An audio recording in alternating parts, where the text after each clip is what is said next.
Let's see how Mike handles that, and he says hello on our busy program here today on a Monday. Mike, it's a pleasure, and first off, boy, it's great to see Camden Yards hopping. I love that series against the Angels a couple weeks ago with all those big hits in the late innings. A lot of juice. That's a great baseball town. You got to feel good here. We got some progress. Let's discuss that first. Go ahead.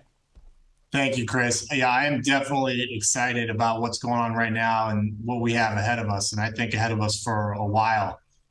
It's awesome to see the yard have some electricity to it again. It's been a little while, but we all know what this town is capable of when it comes to its baseball team.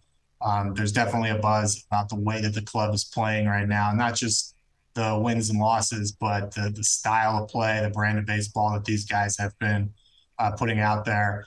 And I think it's a great thing for the city of Baltimore. And I am so encouraged by the healthy spot that this organization finds itself in right now.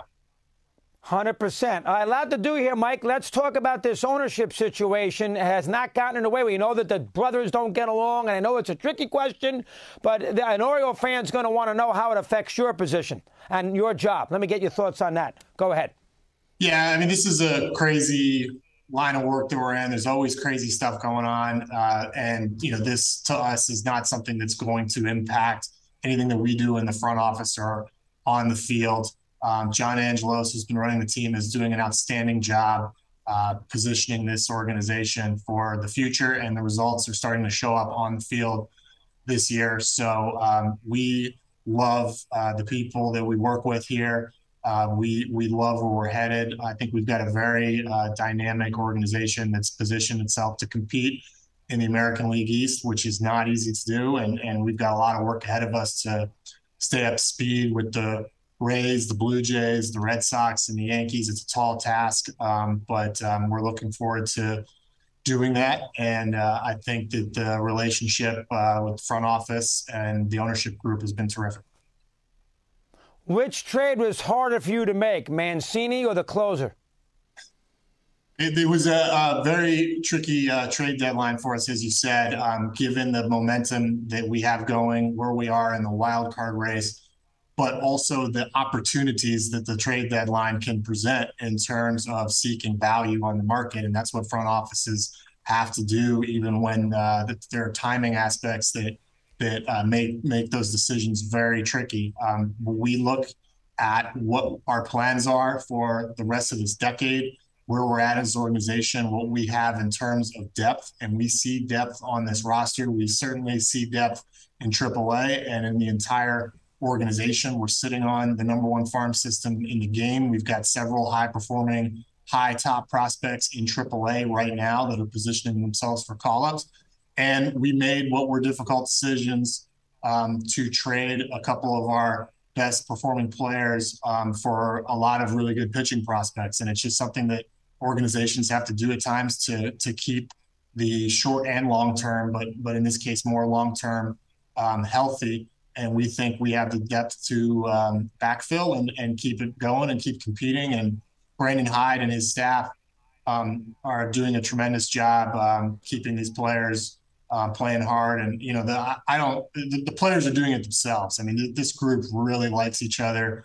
It's a hard charging group. There's a lot of energy. And, you know, I think the fact that they responded to those moves by winning, I think, the next 5 games says a lot about how this group is wired. And I know they're excited for the second half.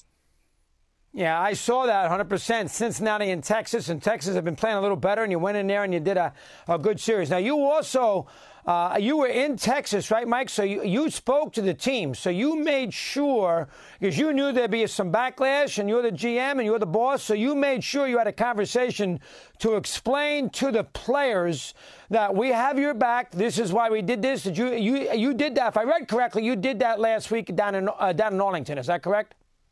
Yeah, obviously you're concerned about the message that sends with a team that has accomplished what these guys have accomplished, which has been unbelievable. I mean, they against any outside expectation, have put us in the spot to compete for the postseason the rest of the year.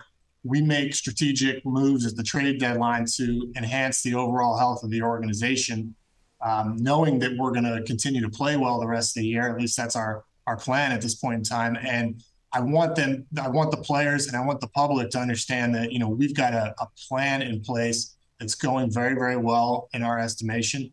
And we see what they're doing and support what they're doing and know that this is a momentum that's not just going to count for the next 2 months, but hopefully count for the next 6, 7, 8 years around here. And we feel that this is a team that is, after a very rough stretch of years, is now positioning itself to take off and get back in the fight in our division. And that's really all you can say in our division, because these other organizations are so strong that we just want to be able to mix it up with these teams. And we feel like we're doing that from this point forward. This is a team that's going to be reckoned with in the AL East, and we'll see where it goes.